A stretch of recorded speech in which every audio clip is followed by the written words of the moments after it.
morning, good afternoon, good evening, whatever time it is that you are watching this. Welcome back to the third installment of the youth videos. What we're going to do now is actually start a series. So we actually have some idea of a plan of where we're going over the next few weeks. I'm quite excited about this. The plan is going to be called Good Character. So as a part of this Good Character series, we're going to start talking about a handful of different characters that are in the Bible and some of the reasons that they're in the Bible and some of the things that we can learn from these important characters.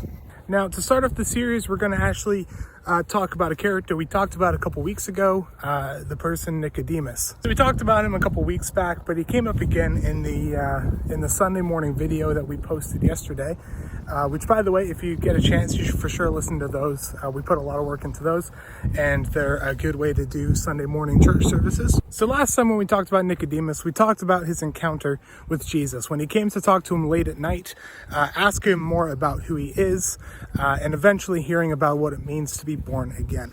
Now, I thought that was the end of the story, to be honest. I forgot that Nicodemus shows up again later in the Bible. But what we talked about yesterday was a scene in the Bible in between the death of Jesus and his resurrection. Now, in between the death and the resurrection, we hear about another character named Joseph of Arimathea.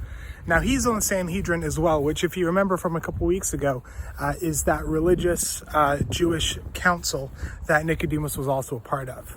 These people didn't like Jesus very much, and so it says that Joseph was a follower of Jesus, but in secret.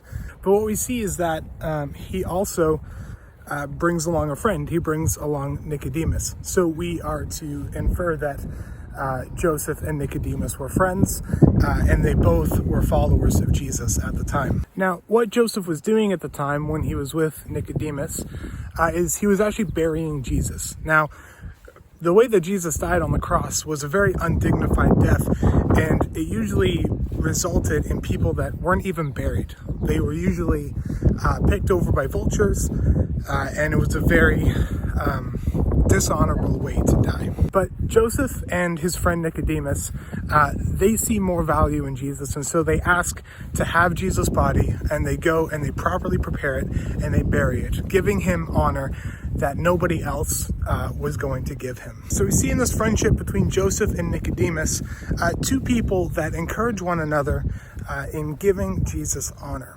And so I think that we can learn a lot from this friendship, and I think we can gain a lot if we consider these things in our friendships. It's definitely worth thinking about the people that you're friends with and considering if you are a person in their life who's encouraging them to give Jesus honor, to give Jesus glory.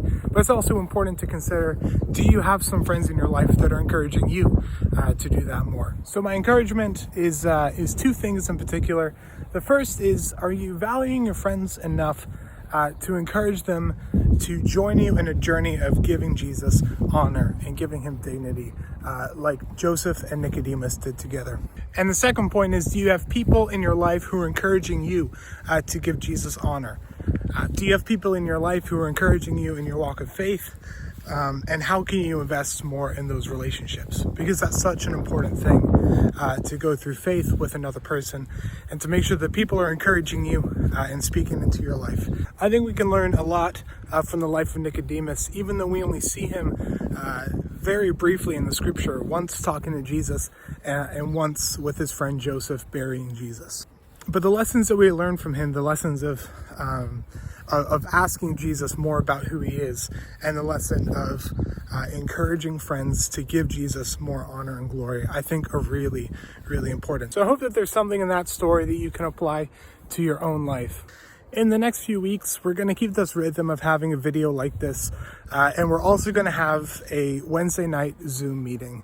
So we're going to do that every week until the end of the school year.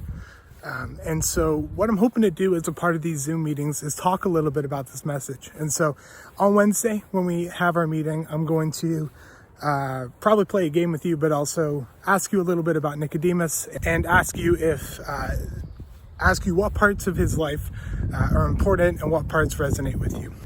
As far as the verse that I was referencing, talking about what Joseph and Nicodemus were doing, I'll link that right here.